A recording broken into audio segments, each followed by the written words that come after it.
Okay. Ayan mga karos, good morning po. Yan, good morning, kamusta po tayong lahat? Ito, ramdam pa rin natin si Bagyong Nando. Araw nga pala ng ngayon, ng Martes. Mga karos, merong ilan sa tropa ang hindi nakapasok kasi ngayong umaga 7 to 10 ng umaga ay patuloy po yung malakas na ulan. So ngayon na lang tayo nakalabas. Ito, magte 10:30 na. So yung project natin sa Anyana Bel Air Central, hindi po nakabiyahe si Kuya Domeng tsaka si Kuya Sandy, gawa nga ng umuulan. Hindi na sila nakapasok. Ganon din dito sa project natin sa Tansa Garden Villas, hindi rin po nakapasok yung tropa. So meron pa rin naman po tayong update sa Riego de Dios project at saka yung project natin dito sa Phase 5. Tapos sila Ricky, sila Taptap at saka si Kuya Richard, pinapasok ko po sila dun sa project natin sa Phase 4. Ayan, project update tayo ngayong araw po ng Martes mga karos. Samahan nyo po muli kami. And enjoy watching po. Let's go. Tara.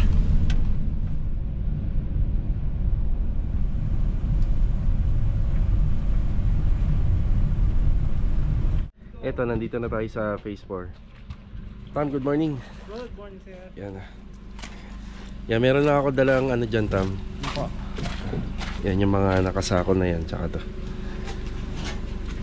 waterproofing yan yung Sahara. Kaya Richard, good morning. Tsaka kay Ricky. Good morning. Ayan grabe, napakaputik Kaya inasintadahan na po nila ito. Nalaglagin. Sige. Sige lang.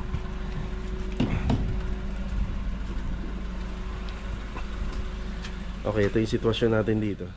So ito may asintada na. Tapos ito naman yung inaasikaso nila Kuya Richard. Tapos yung poste dito. Yan, bali may makikita kayo mahabang tubo na yan. So binago namin kasi lahat ng linya rito, pati yung sa pinaka septic tank. Yan, binago na namin lahat, pati yung sa water line.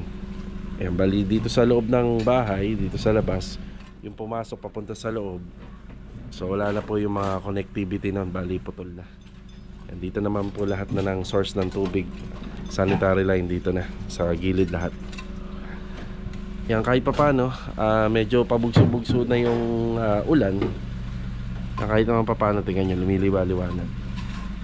Kung kakayanin hanggang maghapon sana, na wag na pong uulan para kahit pa paano may angat namin lang to, itong part na to, 150 cm. Kaya inuunan na lang po yung sa poste. Tam, thank you Tam. So ito yung update. Tapos ito, asahan natin ilang araw ganito to. Wala naman po kasing maghahakot ng panambak na ganito. Na ganito po yung lupa. Talagang hindi po nila hakotin to. Kahit doblein pa ho natin yung bayad. Talagang papahakot na lang ho natin to kapag medyo gumaganda-ganda na po yung yung lagay po ng panahon. So ito yung isa sa project natin sa Phase 4. Na kahit bagyo, yan, tuloy pa rin yung gawa kahit pa paano. Ayan, bago tayo umalis, sinigurado ko naman na may mga kailangan sila rito. Yan, may tubig sila. Yan, nag-usap-usap na lang kami kasi talagang mag-uuwian sila dahil maputik sa loob. Yan, maputik po dyan sa loob. Kaya nag-uuwian sila pagkatanghali. Yan, nag-usap na lang kami na kung sakaling uulan talaga, yan, diskarte na lang. Basta ang mahalaga rin naman po nagpapapasok tayo, dapat may nagagawa rin naman po talagang na trabaho or accomplish. So sa nakikita ko, yung mga nagdaang araw, medyo negative kami sa accomplishment kasi gawa nga ng ulan, napakahirap po magtrabaho. Pero kung ganito naman, ayan, umaraw uli, ang kakayanin naman.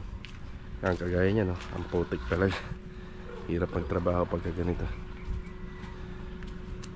Yan yan, okay naman po sila rito.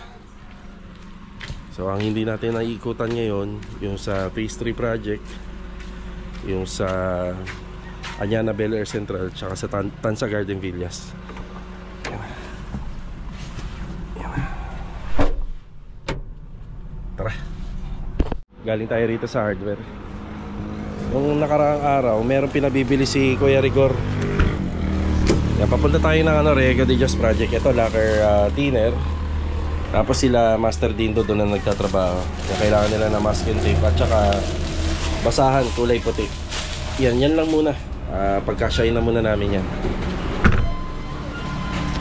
Ayan, nandito na tayo sa Riego de Dios project. Ayan, bali ang pumasok po rito si Louie, si Master Dindo at saka si Kuya Philip. Yan, absent po si Kuya Rigor. Yan, bali hindi na po natin sila maaabutan dito gawa ng break time na. Yan, kasalukuyan po ang kinakabit po yung granite. Salt and pepper po yung napili ni client dito. Yan, yung granite.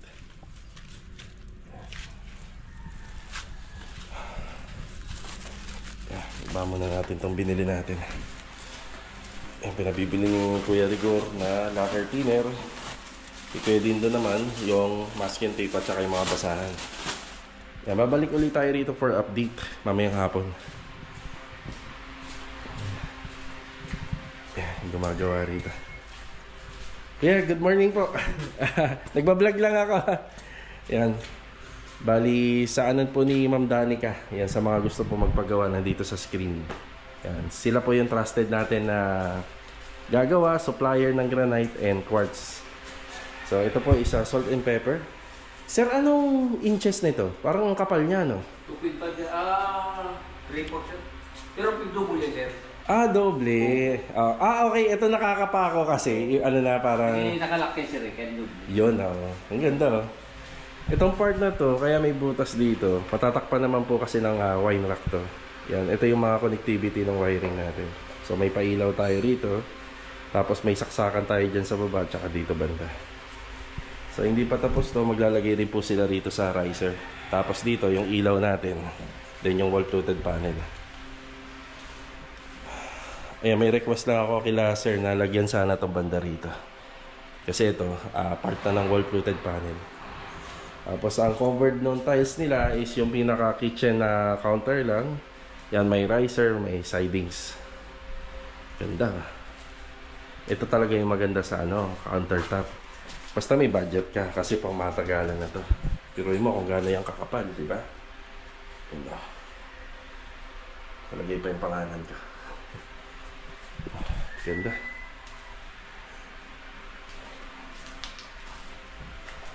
Sir, ilang kayo? Dalawa? 5 5 kayo ang gumagawa rito. Oo. Ayan.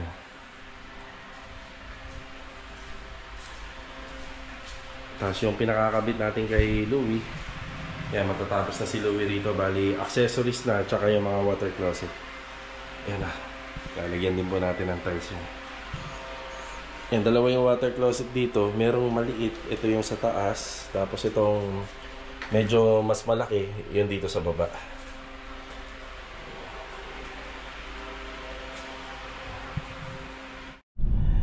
Ayan mga karos, after break time, nanangalian lang kami ni Mrs.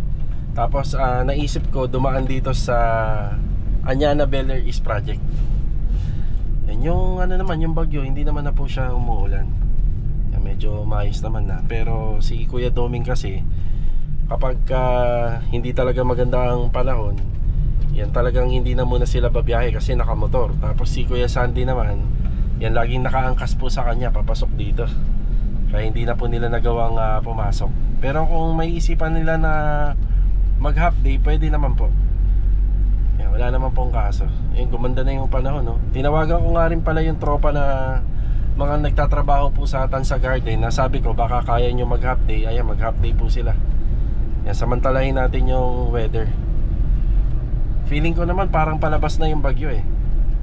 Kaya sa susunod na araw, gaganda na po yung trabaho natin. Yan, bali tumawag sa akin yung hardware. Meron tayong inaasahan na delivery ngayon. Yun nga lang, walang tao. Ito-double check ko muna. Bali dalawang lang naman po yun, 2 cubic ng buhangin lang.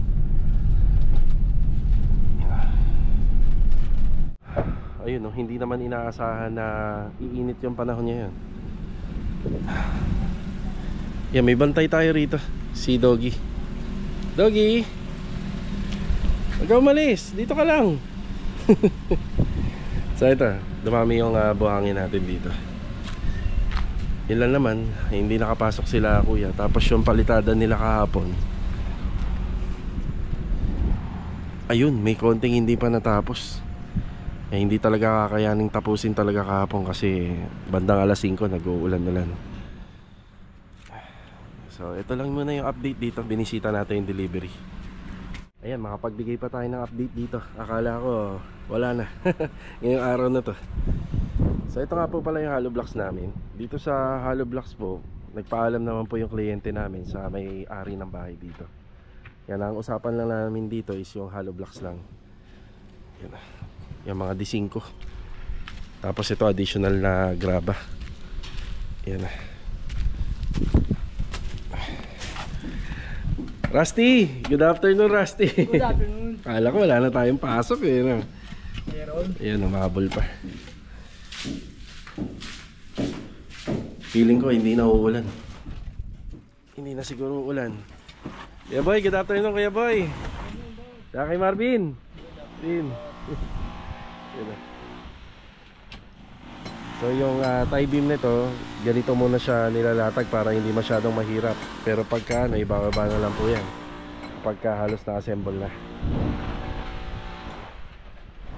Tinutuloy lang nila rito yung hukay pa. Ayan, nandiyan yung plumbing oh.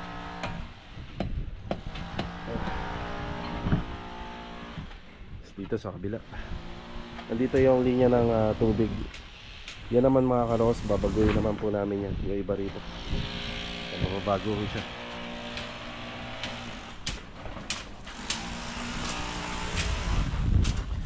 Yan, tuloy lang ang excavation. Ang mahalaga, may mga poste na tayo na nakatayo. Tapos may mga buhos na yung pinakaputing.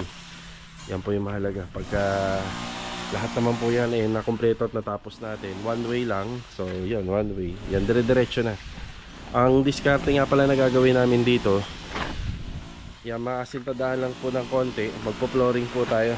Yan, mag-set tayo ng flooring. Tapos para makadire-diretso tayo hanggang sa slab.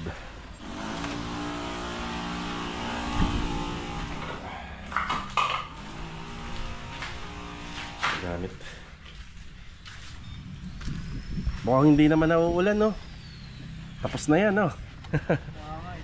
Minute na eh. Oo, minute na. Makakadire-diretso na tayo.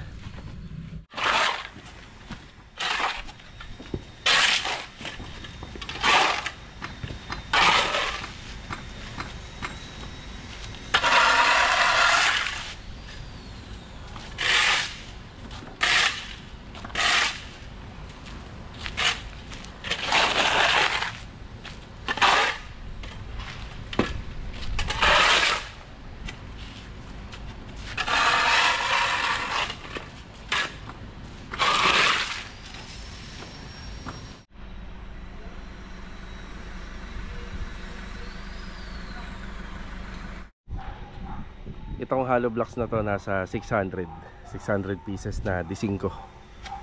Yan, D5 po siya.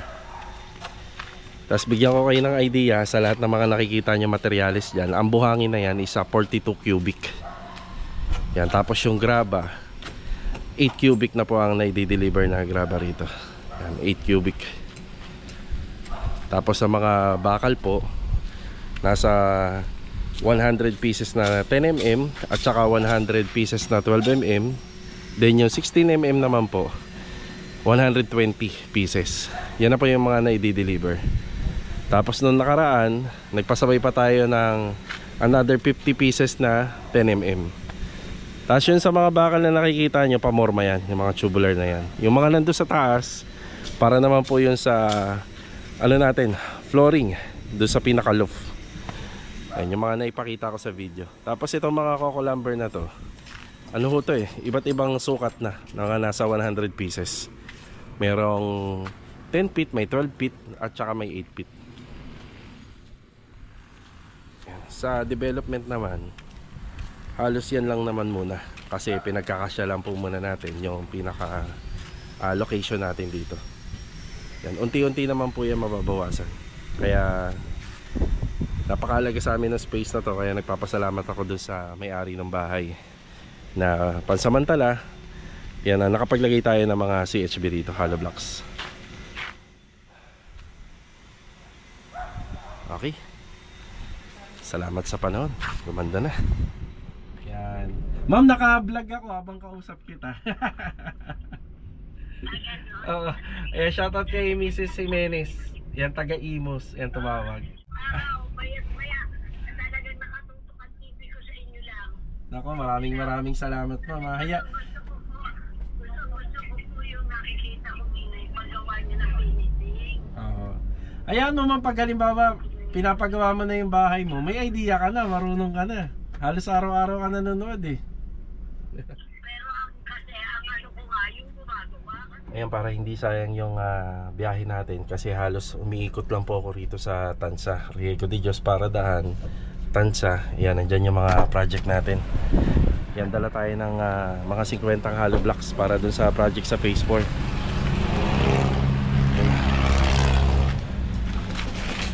50 hollow blocks. Tsaka pala, meron tayong nabasa dun sa comment. Ayan, kung bakit daw ganito yung kulay ng hollow blocks. May buhangin na tinatawag po na black sand. Ayan. Ayan, nagkadurog-durog nga lang po dito kasi nung nakaraan. Kasi 'di ba, alam naman natin na nag-uulan-ulan. Ayan. Gumuho, no? Ayun, gumuho pala. Gumuho, ayan, kaya nagkabasag-basag. Pero matibay din naman po yan. Iba nga lang po yung buhangin na ginamit. Kulay ng buhangin. Sa Phase 4 ulit tayo. Buti na lang, di na umulan, no? Tuloy-tuloy na to. Eksakto. Sintadahan na po yan. Black sand ang ginamit. Ayan, nandito na tayo sa Phase 5 project. Kaya kung mapapansin nyo, nagsisegregate na yung tropa rito. Yan na lang po talaga yung may iwan dyan. Tapos ito, ipapahakot na po natin to. Baka ito nga lang po matagalan ng konti.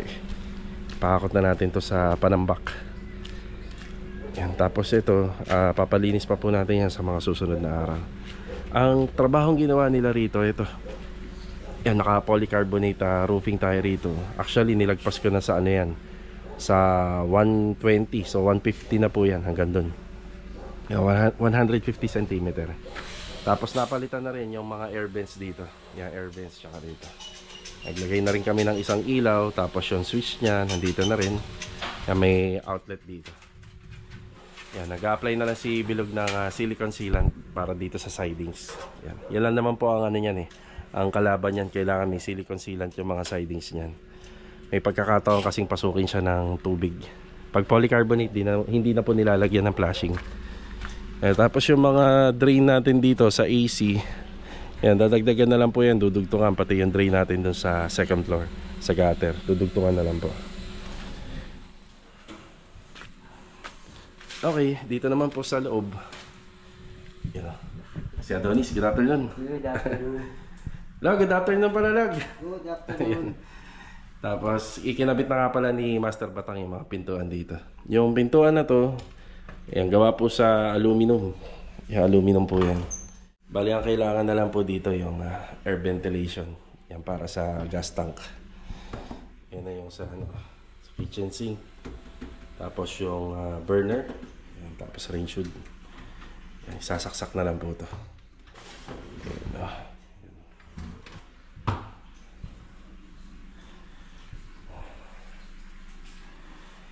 Yan, tapos sa TNB, yung TNB natin, may switch button po siya. Yan na.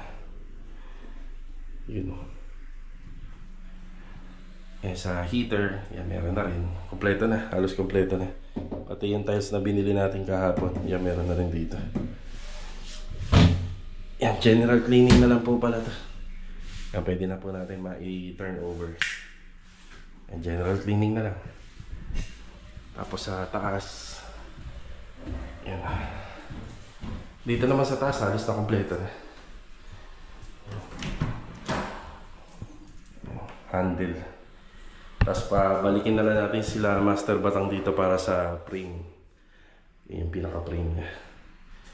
Tapos na waterproof na rin po to. Yun, na-apply na rin ng waterproofing.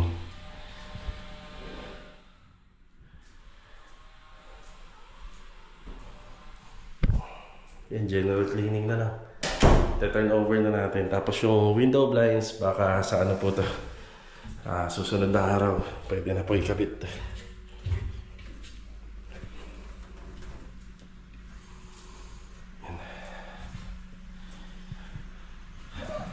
Alright, ilaw na lang po yan.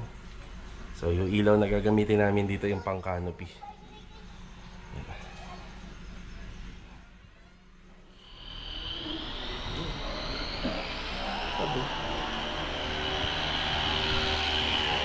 Polish.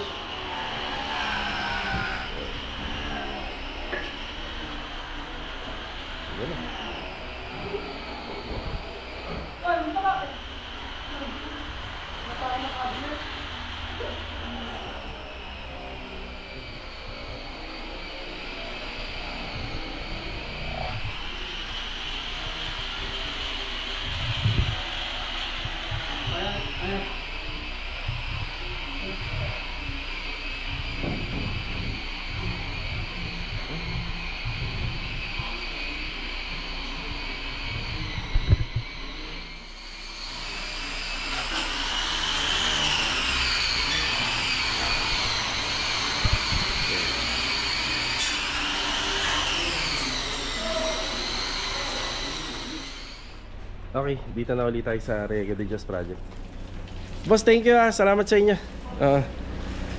May balanse pa ano? Sige, wait lang. Yan na. Ayan, ito yung update. Ito yung sa granite. Bali, salt and pepper yung texture nito. Yan na. Ang ganda ng pagkakadali. Sa may mga budget, ito po talaga maganda. Naka-granite.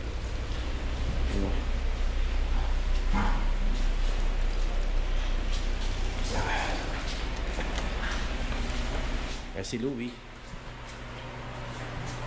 kakabitan si Louie ng water closet. Pero pinakuha ko na po sila ng ano kanina, ng mga materyales. Nagdagdag pa si Kuya Dindo. 680. Tile grout, paintbrush, baby roller. Yan. Ito po yan. Yan.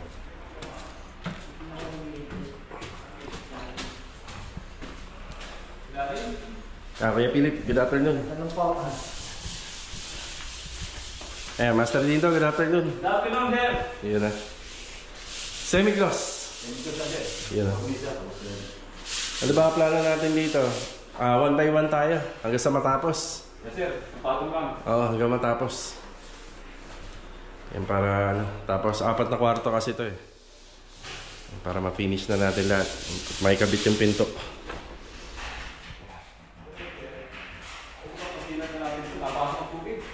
Oh, sige. Hindi, pero sure ka na dyan kasi pagka ano... sige, sige. Pati ito, ano? Kabilaan. Dalawang bintana. Yan, wala si Kuya Rigor. Hindi nakapasok. Hindi, ewan ko na. Baka may hangover. Baka may hangover. Hindi nakapasok si Kuya Rigor. Ito naman yung ginagawa ni Kuya Philip dito. Kuya, may ilaw yan dyan, ha? Ipapakabit ko na kay Louie. Meron yan sa gitna. Sa gitna yan, sa gitna. Pikturado na. Sige. Ayos. Maganda talaga sa bahay, kulay puti. Okay na rin pala yung Meralco nila client to. Baka next week makabitan na po ito. Yan, ito yung update na pinagawa ni client kila Ma'am Danica. Yan, ganda. Sa mga nag-i-inquire nga pala at gusto nang makahanap ng supplier and installer, ito po. Pwede niya po siyang kontakin for inquiries. Yan. Boss, thank you sa inyo. Salamat, thank you. Thank you. Yan, okay na po sila. I-share ko kung magkano po yung ganito. Pero, conforme na lang po. Balik sa mga magtatanong na lang po, depende sa sukat. So, magkano po yung pinagawa nila client. So, ito po yun. Pakita natin. Bali 37,000. Yan, labor and materials na po yan. Ang basehan po ng pagpapagawa ng ganito is per slab. 4x8 yung per slab nito. Eh sana nabigyan namin kayo ng idea. Pero kita nyo naman, hindi ka naman manghihinayang gumastos. Matibay na.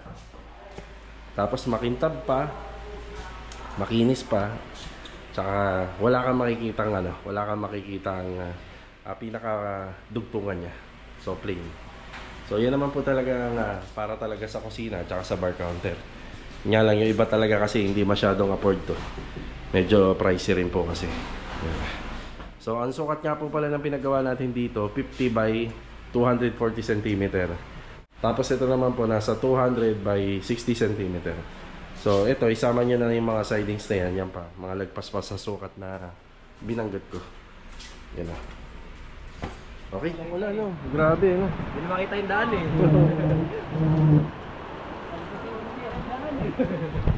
Sobrang